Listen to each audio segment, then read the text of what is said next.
may na-receive tayong question, anong pinagkaiba daw nung drive tsaka nung S sa kanyang automatic na kotse. So pakita ko sa inyo mga paps, no. Pag naka-drive yung ating sasakyan, so naka-D yan, nakailaw yung eco. So it means mas fuel efficient yung ating automatic transmission pag tayo ay naka-drive.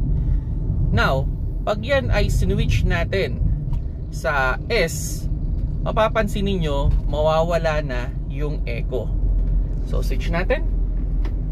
Okay? So mapapansin niyo hindi na umiilaw yung eco. So naka-S tayo.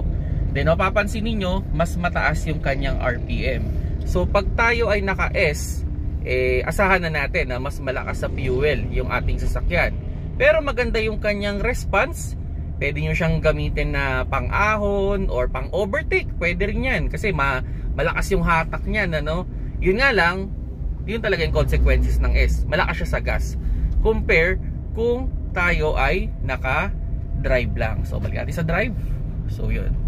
Diba? Mas mababa yung RPM natin. So yan yung difference nung S tsaka nung D sa ating automatic na kotse.